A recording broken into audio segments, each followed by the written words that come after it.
Hello and welcome to our Kijiji, where Kijiji stands for Village in Swahili. I am Misha of Makai'sMom.com, and this is episode 4 of the It's Complicated podcast. I will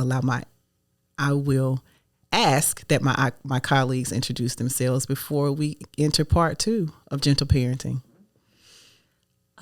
Hello there, I am Amber, and we are missing our dear friend Kelly, but she'll be back for the next one. And I'm Ashron. All right, so if you did not see episode 3, which was part 1 of Gentle Parenting, we ran out of time. So go to YouTube, search our Kijiji, Kijiji, and catch up, because we're going to give you a high-level overview, and it's going to be 50,000 feet high because we don't have time to go into details. So do your part and view before you start commenting, and then come back to episode 2. So to give a quote from an article at theroot.com that kind of describes the conversation we had about gentle parenting, it says, quote, "Gentle parenting allowed me to see my child differently as a partner in his own growth and upbringing. It's permission for both parent and child to make mistakes, to be held accountable to each other for them, and to move forward in healthy ways. It invites both parents and children to be soft and to let themselves relax into the process and trust each other enough to let the growth and learning unfold at its own pace." End quote. Share the comments we got off of episode 3, part 1. Well, this one wasn't as bad as the last episode. It wasn't. All right, so thank you guys for taking it easy on us. But we will share that the fathers are present, okay? Just because we are on here and we're talking about things from our perspective doesn't mean that the child's pappies are not around, okay? So we are either co-parenting healthily or, we're married. So stop making these uninformed assumptions. And while we may not agree, I will speak for myself. My child's father and I may not agree on every aspect of how we parent. We have a conversation to come to a compromise of agreement. We're not out here in these streets battling. And our child knows that he can go to either of us, typically to his dad first, to tell him something, to tell me, to smooth it over. And that's the kind of relationship I want to have. Like, again, just because I'm single does not mean my child's father does not exist. We're not out here. And to those whose children's fathers are not present, that is not a knock. However, to our viewers, just because we're sharing our perspective doesn't mean that it's just mothers out here. We do have conversations with their fathers, and they're present. So back up.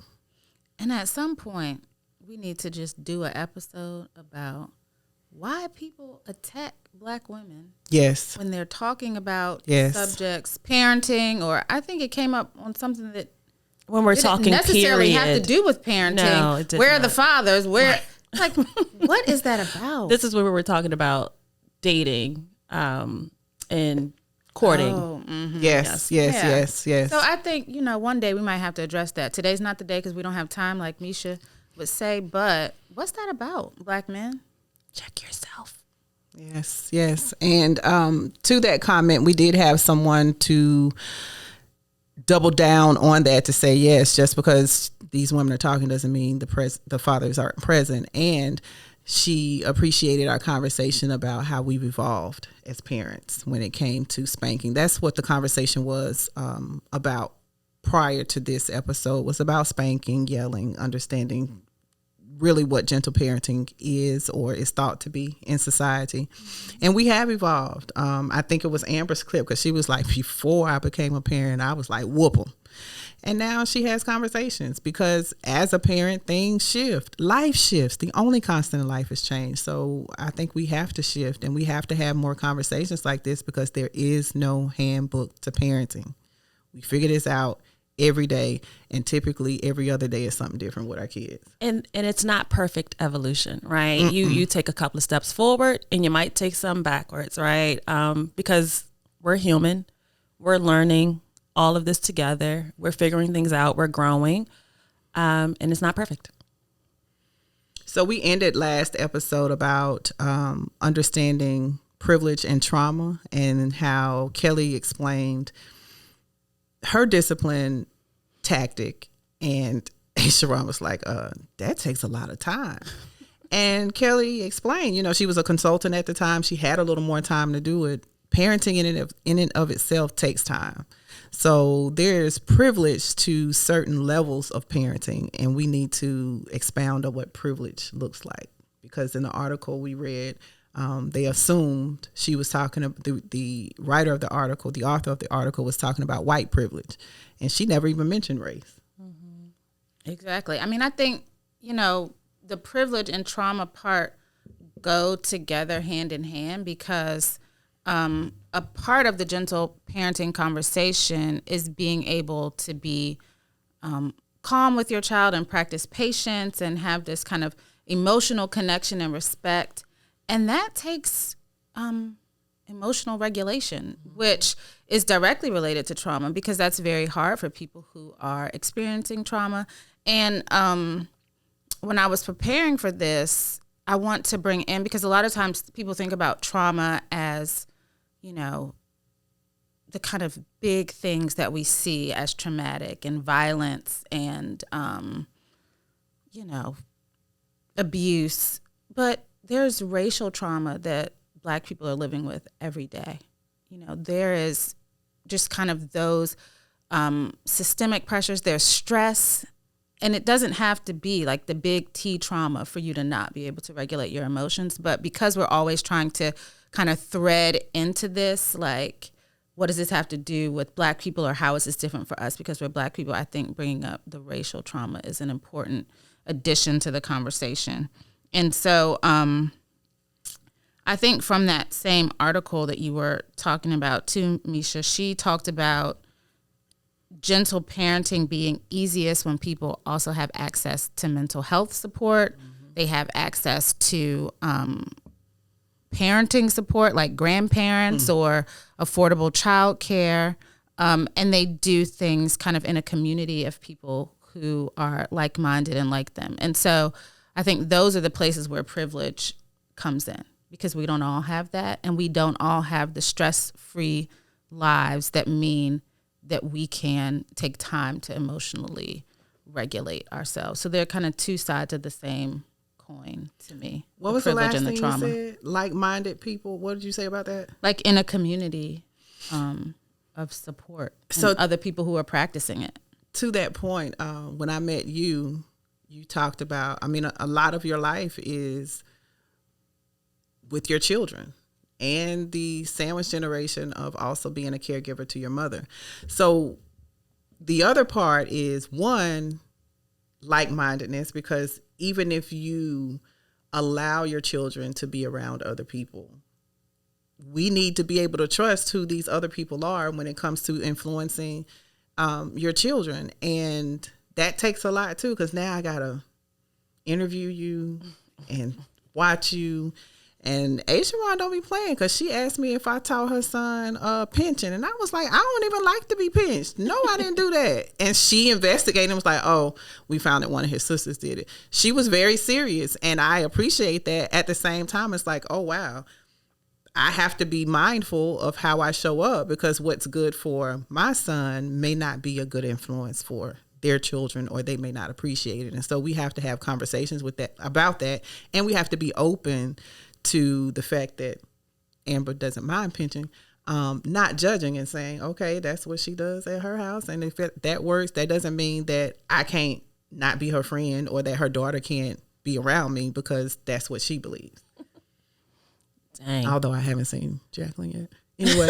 Because you're not going to, no, nobody else can pinch her. I pinch her. But that is definitely, you named a lot of privileges. And I think one thing we probably should say that we haven't said is this conversation is not meant in any way to be deemed as an attack on how we were raised, right? Throughout the week, as we were preparing for this, I'm just kind of thinking about it, scrolling social media. The phones listen to us, okay? Because things just pop up on our timelines, and it's so relevant. But there was a quote I saw, and it says, "Forgive your parents. They were learning too." And we really do need to do that. So if you were beaten or whatever, we should take some time to try to understand what they were dealing with and going through while they were raising us. And so it's very important, I think, that we talk about privilege, right? And so we think about, and it's not, Black people are not a monolith. I totally get it. And we don't all have the same struggles, but a lot of us struggle and continue to struggle. And our parents were subjected to times and environments that fortunately we are able to not be subjected to, or we're growing out of. But imagine if you're raised in a single parent household, the money is tight or pretty much non-existent. It is a privilege to be able to have patience and be able to emotionally regulate when your child just spilled the last bowl of spaghetti. It was in the article. And not react in some way. So we have to really try to put ourselves in our parents' positions or shoes to understand maybe why they handled things the way that they did. I'm fortunate enough, although I say I'm broke with a Q, Q-U-E, broke. I'm fortunate to not really have to worry about finances totally.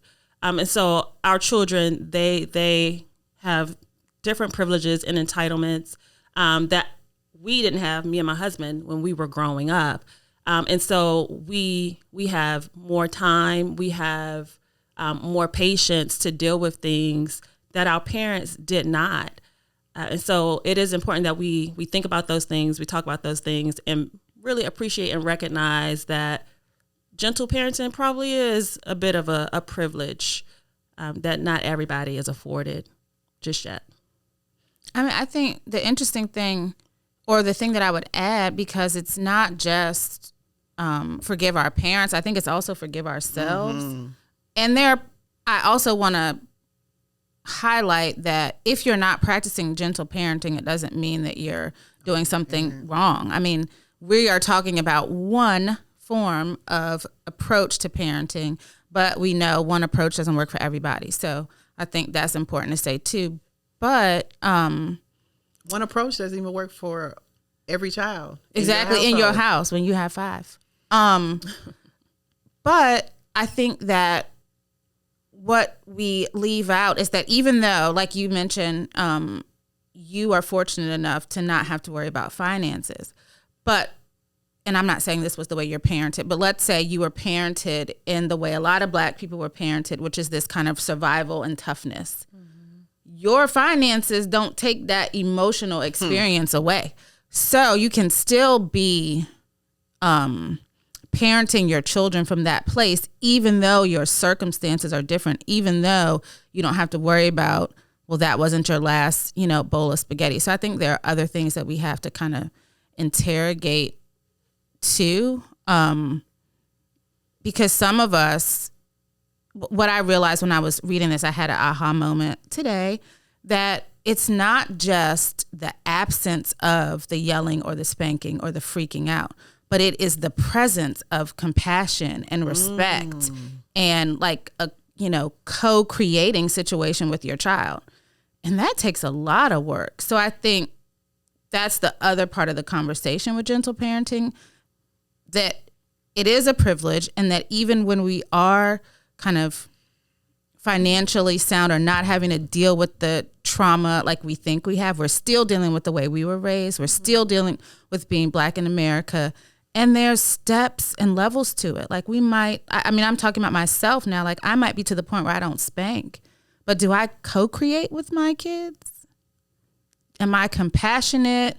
Do I respect them? Like, I don't know. I mean, I respect them, but as respect them as being able to have a say in their own kind of life and what they want to do. It depends. But I think that was the big aha for me. Yeah, compassion. That's something that I had to learn because I had a lovable child where he loved to hug. And well, I'm sorry. That's one of those faces you talk about. Okay. That was unnecessary. I'm not a hugger.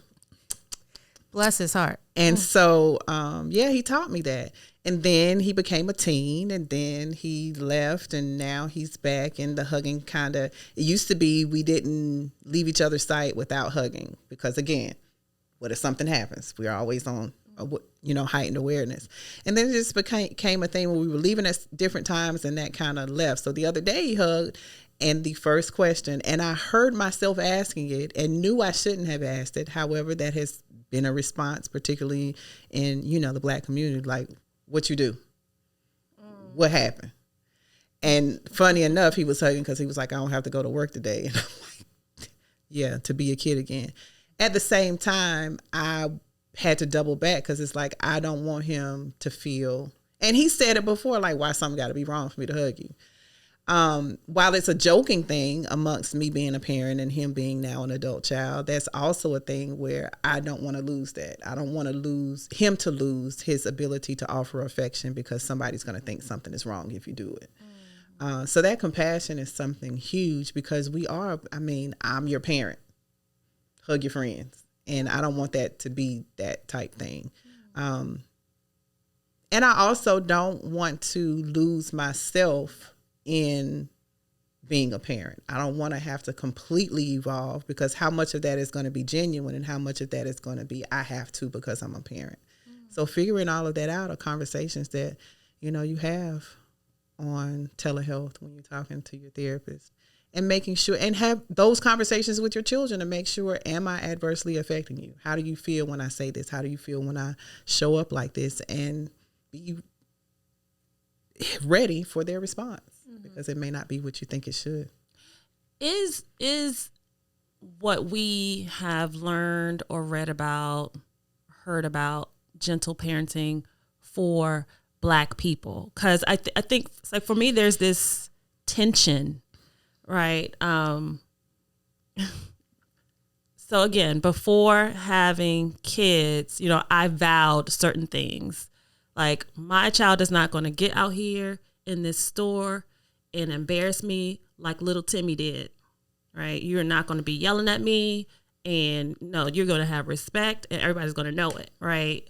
Do we lose some Blackness by trying to gentle parent, or do we take certain aspects from it to make it work better for us? Like, or are we just trying to assimilate into majority culture by now all of a sudden going full blown gentle parenting?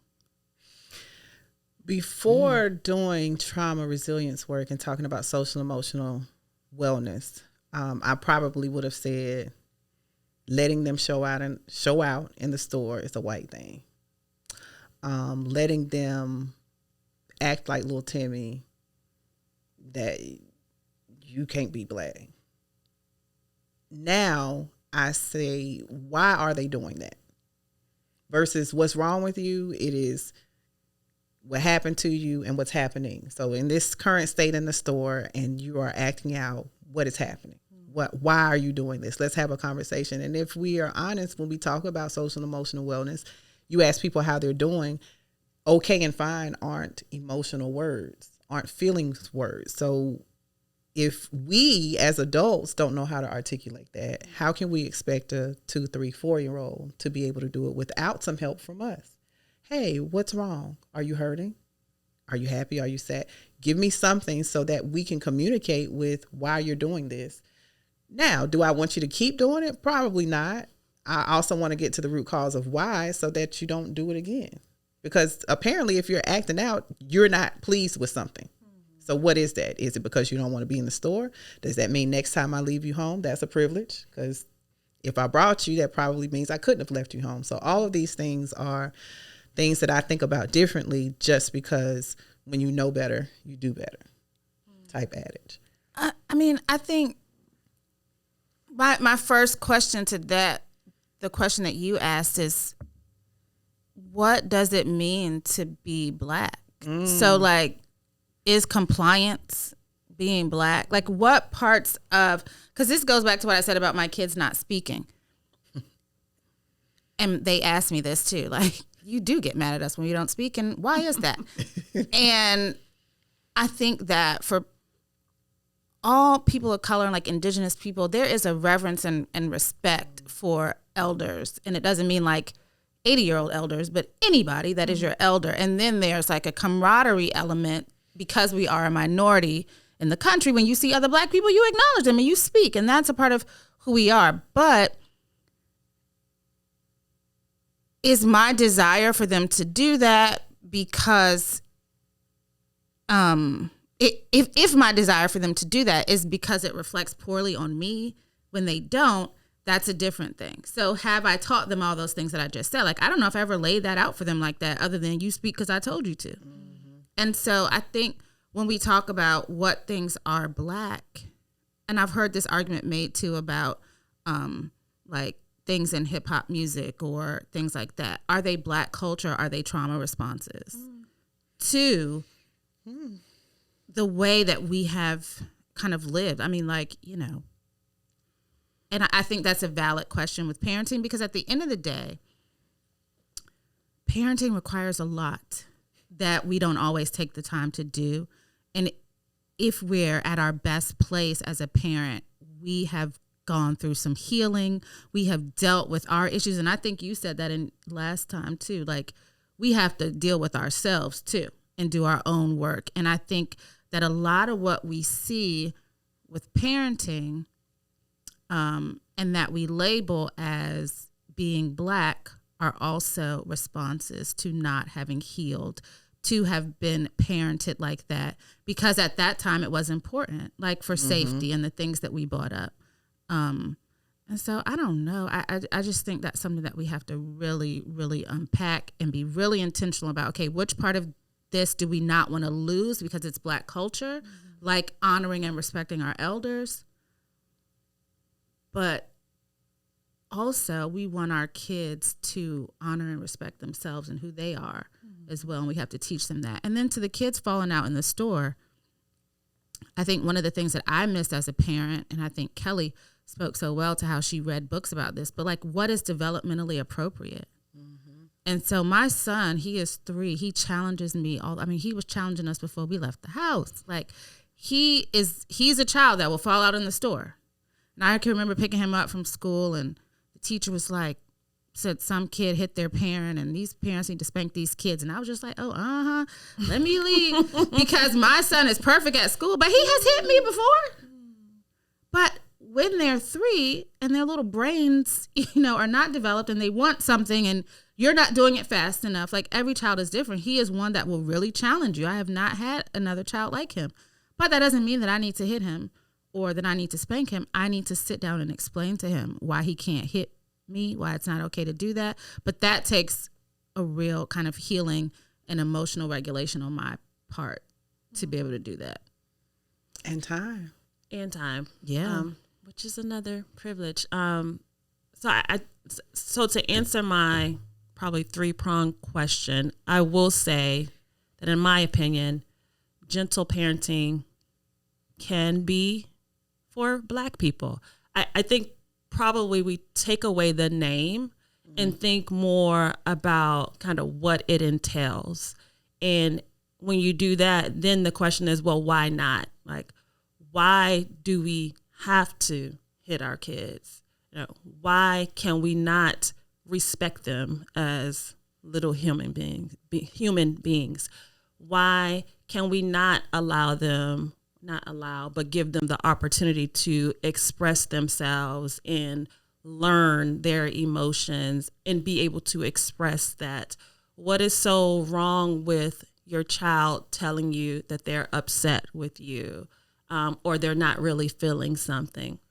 Nothing. And so when you break it down and you get out of the sexy titles, why not? Why can't it be for Black people? And I do think there's obviously trauma response in not wanting your kids to act up in the store, right? Because now one is, and maybe this is simple, but it's perception, right?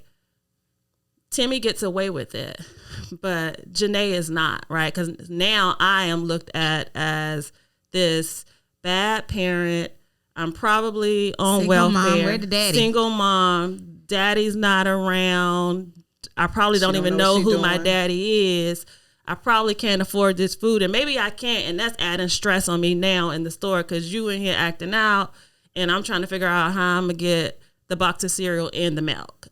So it's a lot, and I do think it's partly a trauma response on why we don't want our little babies to be acting up on us in the store. Maybe more so embedded in perceptions. And to the point of your child hitting you and you explaining why they can't hit, I think it goes, I know a few, you get hit, you hit back. And that is a conversation that we have with our kids. And so, because like if somebody hits them at school, are we telling them to sit down and explain to them, or are we telling them, no, protect yourself? Mm-hmm. So these are multi-layered conversations. Mm-hmm. And I have said this before when we began the conversation about ACEs in this community, that had I known about ACEs, I probably would not have had a child at the age that I did, because I needed to deal with the number of ACEs I have, where they came from, what they were, because otherwise I'm going to take that trauma and add it to my child. Again, that's privilege. Like how many of us have the opportunity to really do the work on ourselves and fight against time that we have to become mothers, if we choose to become mothers, if it happens with, not being planned, that's a whole nother conversation. So there are so many elements to this that we don't have a lot of time, because if we're talking about how we influence our children and we're talking about in the womb, mm-hmm. Even if we say, oh, I have 9 or 10 months to get ready before they come, not really, because we already giving them something while they're inside of us. So yeah, all of that is important, and all of that leads to something else. Yeah. But I think what you said about, is it for Black people? Because in the articles, I think one was about, it was something specific to the Black community, but talking about gentle parenting as being able to kind of heal this generational trauma that we have passed down. And that really impacted me, because parenting is such an important job, and there's so many implications to raising like emotionally well mm-hmm. children, especially for Black people, because we need that. And everybody needs it, but we need it on a whole nother level. And so I feel like even if it's, the respect, the compassion, and the co-creating, still with the what's the form of parenting that's supposed to be the best form? Is it authoritarian? That's the best I don't know. form. I think there's one form that you're like, you really kind of set the boundaries and the limits, that has the most successful kids. I can't remember what it is. But even if it's a mix of the two, where you can still do that with compassion and respect. Like I think we can break away, like you said, from the title of gentle parenting. But if we carry like the core of that and bring in the things that we need to bring in, because, still they got to listen. Mm-hmm. But also I think that's one of the misconceptions too about gentle parenting that we should say too, is that it doesn't mean you're just like letting a doormat for mm-hmm. your kid and you're just letting them do whatever. Mm-hmm. I think though that through gentle parenting, you're creating the conditions like to have the conversations, but there are still a lot of boundaries. Like they can't just do what they want to do. There have to be boundaries. Sure. And I watched one of the videos, and I can remember, Misha, you were saying that they have to be, there are certain times where I don't have time to explain to you because safety. And one woman, she offered like a technique for that, which was that they have a word, like for most things that, she'll explain and whatever. But if it's one of those moments where I need you to do this right now because I said so, they have a word, and I don't know what the word is, but let's say it's elephant or whatever. And they practice that so that in the moments where she needs them to just act and do, they are prepared for that. But I think having that conversation and explaining that to them lets them know, like, I'm not taking away your power and your voice. I don't respect you any less, but sometimes we just got to move quickly and do. But I think even that slowing down to think about a strategy for if I need to keep them safe, what do I do? While also I got to remember the word. That part. I mean, it's a lot, but I just think it's, worthwhile. It's a worthwhile exercise. The word for most Black households is your middle name. Oh, or your full name. Yeah, when you hear your full name. Oh, yeah. you're in trouble. Yeah, no. So that's where my gentle-ish parenting comes from, because I cannot sit here with you ladies and say I will never yell. Clearly, I will pinch. And that's probably about the worst of it. And sometimes I get mad, right? But maybe one of the more important things that comes out of this discussion is being able to reflect on you, right? And think about what you're doing, how you're take a self inventory if you can, or as much as you can.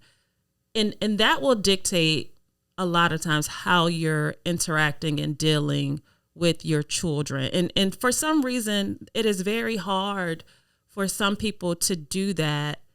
But I'll just say it doesn't make you a bad person if you've maybe done something that might be considered bad, or if you've hit your child or whooped your child or whatever it might be. It happened, right? Forgive yourself and try to do better. But we really do have to be able to check ourselves, be okay with checking ourselves, and constantly.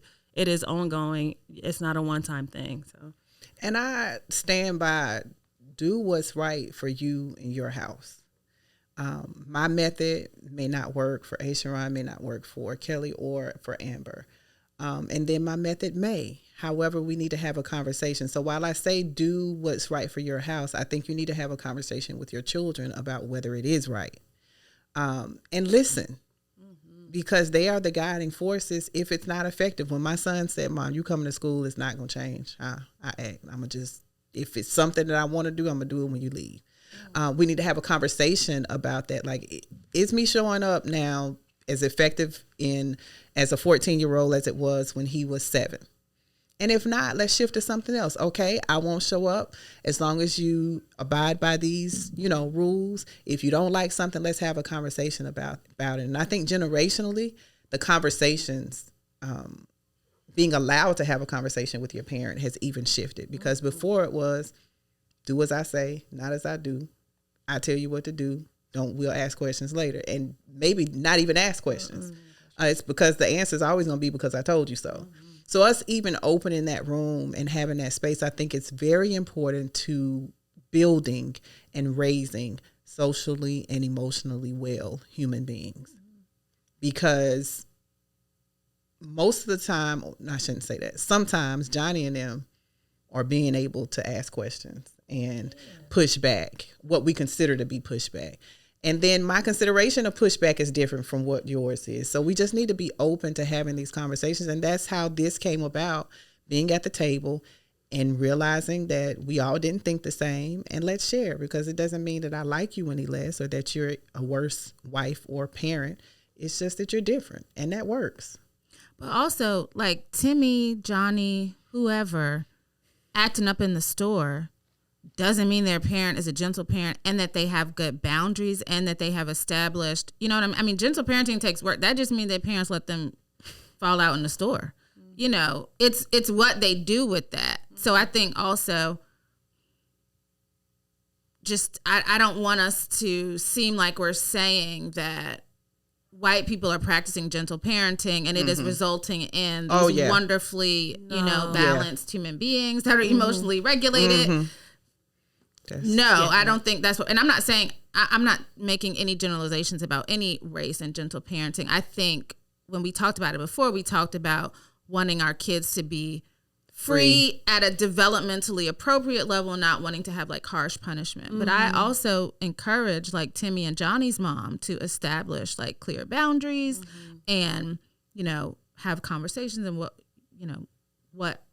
is, I don't know if it's allowed is the right word, but Like what we gonna do and what we not gonna do. Yeah, no. I still think you have to have clear boundaries. But the other thing to what Amber was saying is we have to also consider apologizing to our kids. Like we're gonna make mistakes. I mean, like you said, you may yell, I yell, even when I don't want to, but it's the opening up. I think what is gentle, what you can do from a gentle parenting perspective with that is to come back to them and apologize and say, you know what?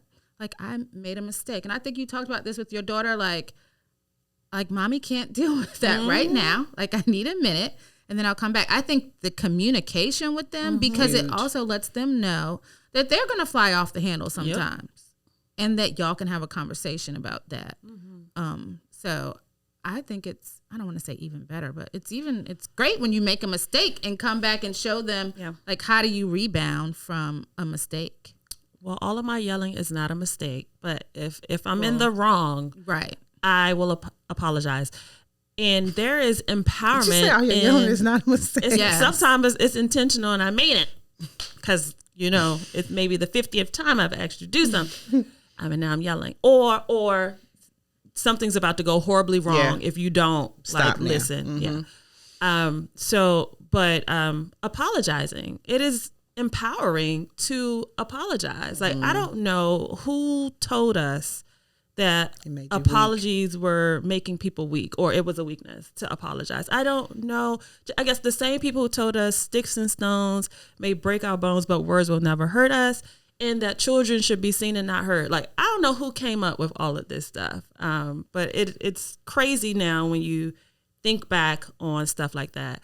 I appreciate you saying that there's this assumption that Timmy and Johnny yelling at their moms in stores is the result of gentle parenting. I think that is definitely a misconception of gentle parenting, but I also think it happens when we slap these titles on things and not really explain what is meant by that. Because from my perspective, clearly that is some lack of boundaries, right? And so Timmy and Johnny's mom and dad need to maybe think about, what it means to actually parent or gentle parent Timmy and Johnny. I don't know. I forget what I was about to say there, but well, it was going to be profound. It was. Maybe it'll come back to me, but I felt like you was about to say something.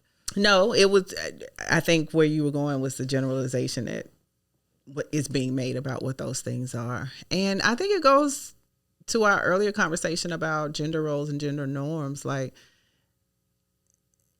who is really doing the parenting? Who is the enforcer? Who is saying certain things? Because sometimes that is deemed to be a role of the mother.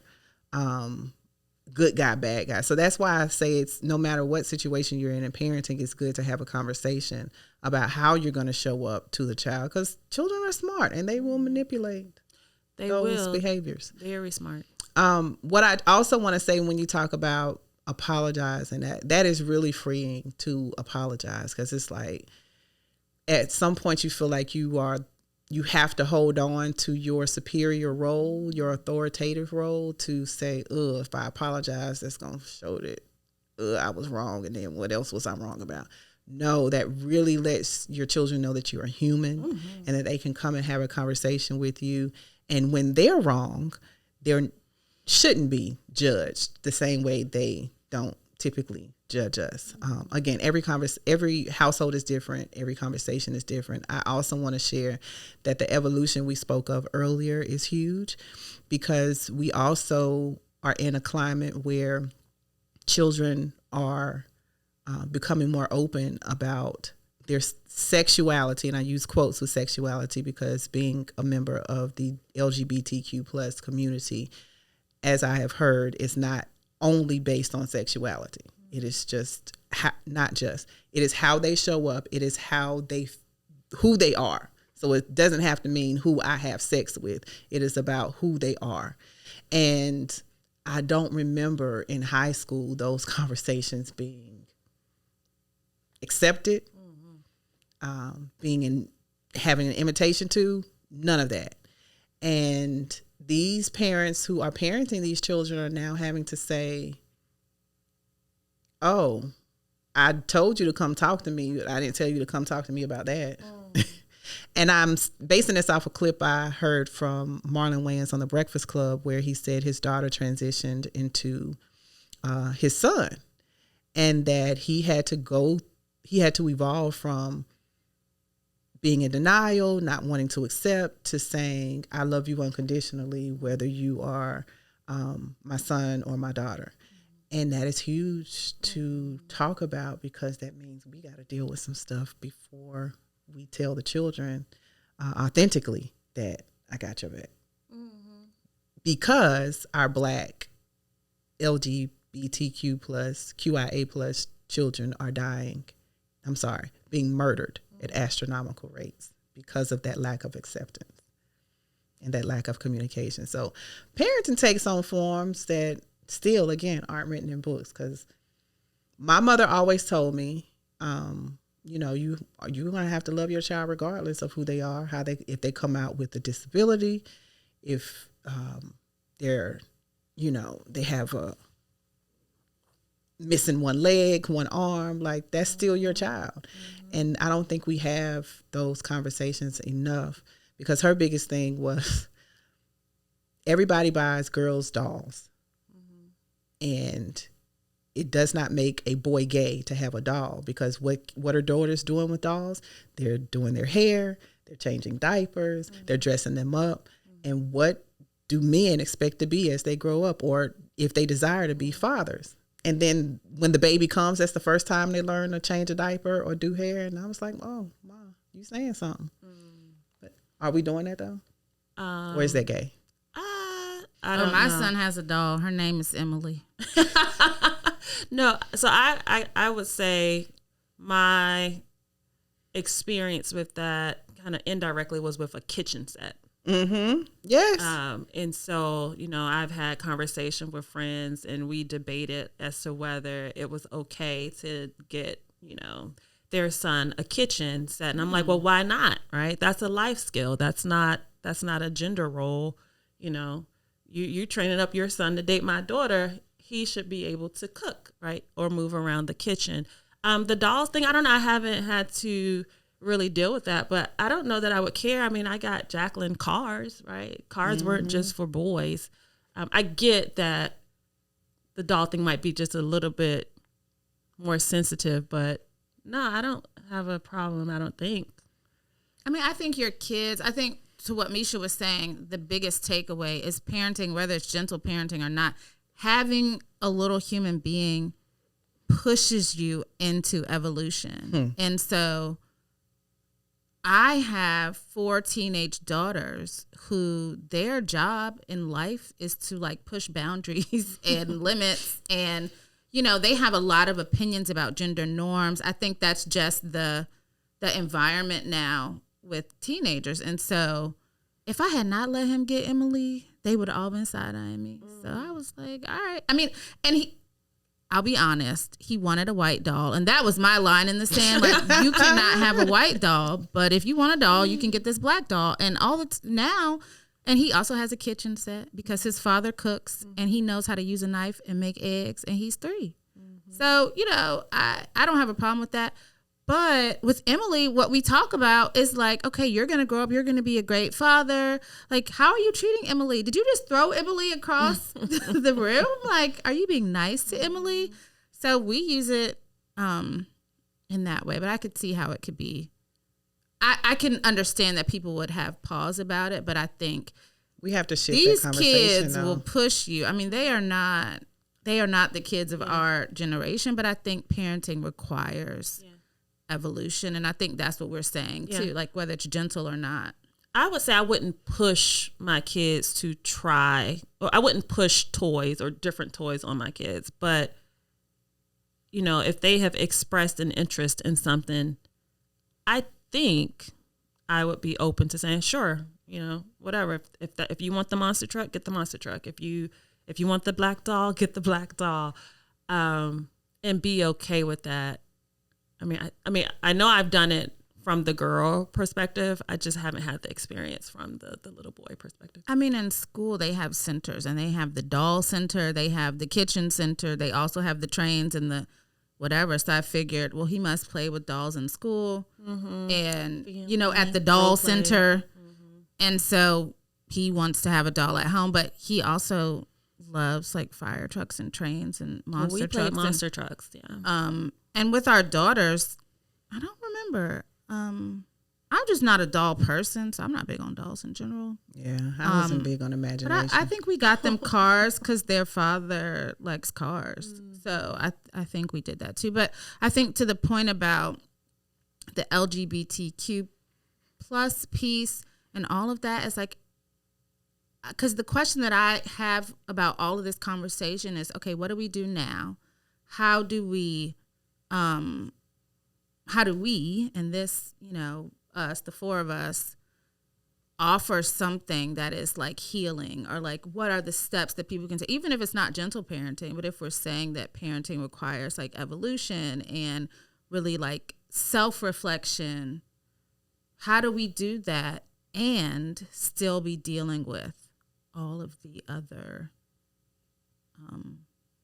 things and pieces and stress and, whatever the stress is, whether it's racial stress or not being able to pay the bills, Let's close out with that. or whatever it is. How do we deal with that? But wait a minute, y'all know I got to represent for Kelly because I didn't do it with my bell hooks quote. Because this has to do with the Parenting for Liberation piece. But she wrote, when we love children, we acknowledge by our very action that they are not property. They have rights that we respect and uphold their rights. And she described this as liberative parenting. So that's the question. How can we do that? How can we parent children and know that they are not our property? Which is, that's a word right there for Black people in general, that they're not our property and they're not us. That's the thing about boundaries. They're not us. Like they're their own people. So how do we do that? Answer that. Well, I'm asking the question. I don't have an answer. I haven't. I say we start with allowing them to voice their thoughts, and coaching them on, maybe you have to watch your tone and how you say that. Or when you use that tone, this is how I feel. And maybe that's something I have to deal with, that feeling. But allowing them, because they don't know. So allow them to talk. We don't know. So we have to talk to each other and not at each other. And that, yes, I am a responsible party, technically until you're 18. However, that responsibility doesn't mean enslavement. It means that you do have a say, so to speak. And I just have to coach on what that say looks like and what that means, and how, if you do it this way, this is how it's going to affect you. And are you ready to deal with that? Because I'm big on titles, because they come with responsibility. Being a boyfriend is a responsibility that goes back to the other conversation. So we got to talk. No, yeah. So definitely being open to communication. But I'm going to say, start with yourself. Question yourself. Ask yourself, why are you responding the way that you're responding? Why did something hit you the way that it hit you? Why don't you like something? Why are you in favor or something? Question yourself, even if it's you in a room and you talking to yourself, but start with yourself and try to gain some understanding of why you are operating the way that you're operating. And then try to think about how that is impacting your interactions with your child. Okay, y'all got to me really fast with my non-answers. But I like, the earring came out again, Amber. We'll just ignore it.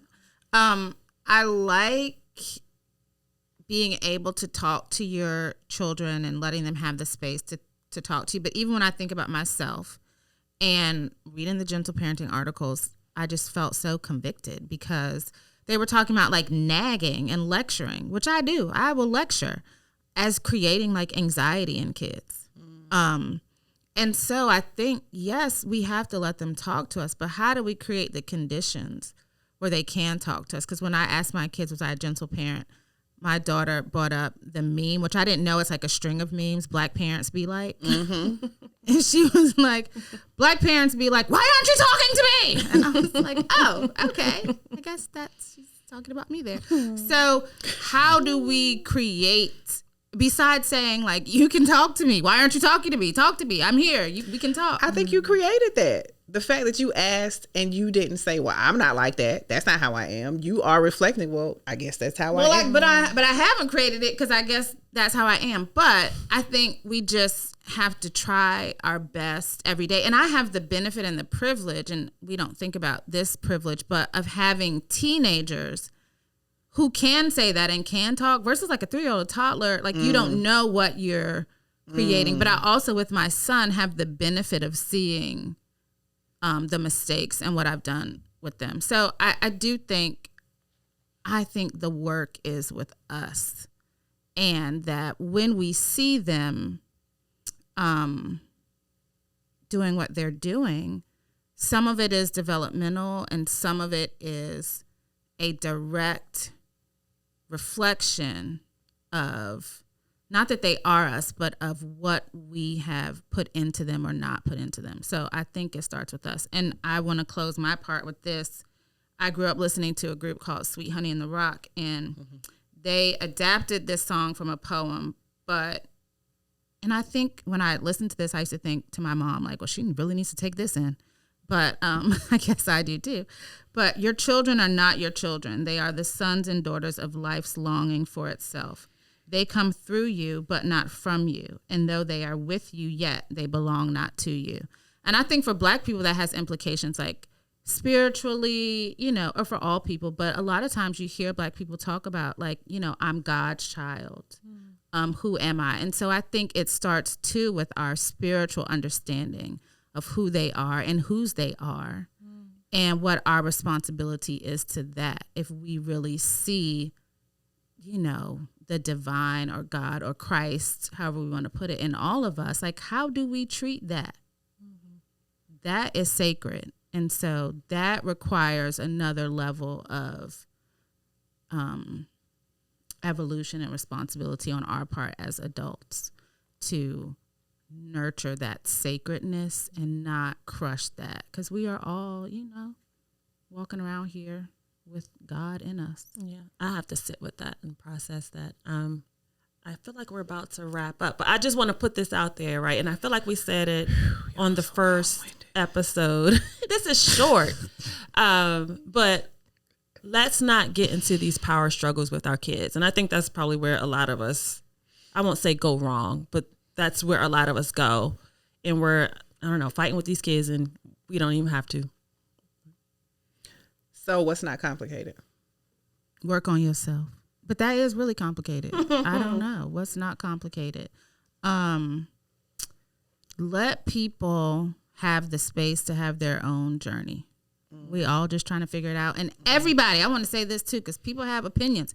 Everybody loves their kids. Oh, yeah.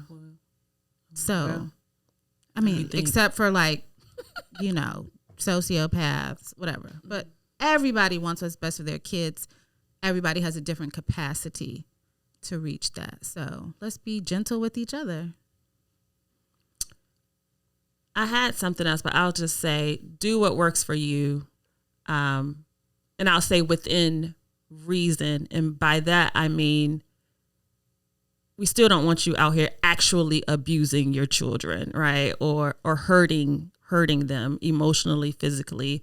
But, before that, just do what works for you, whether that is full-blown gentle parenting, gentle-ish parenting, not so gentle parenting. Because, what we did not mention is because some of these kids are not gentle. But do what works for you. You can teach what you know, but you produce who you are. That's a quote from somebody. And yeah, it's true. Teach what you know to produce. And for those who, don't have the capacity, and I see you in the store, just know I'm behind your back looking at your kid and talking through my teeth. So if they start acting funny or looking, I'm going to probably look away. But I got you. I'm here for you.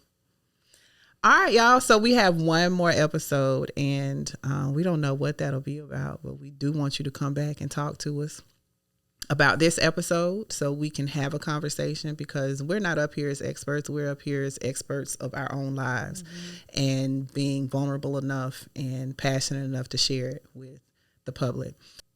The only constant in life is change. In a perfect world, you'd be able to adjust accordingly. But in this world, I ask you to not be afraid to ask for help as you adjust. Because after all, this is our Kijiji, for us, by us, to help us be our best us. Until next time.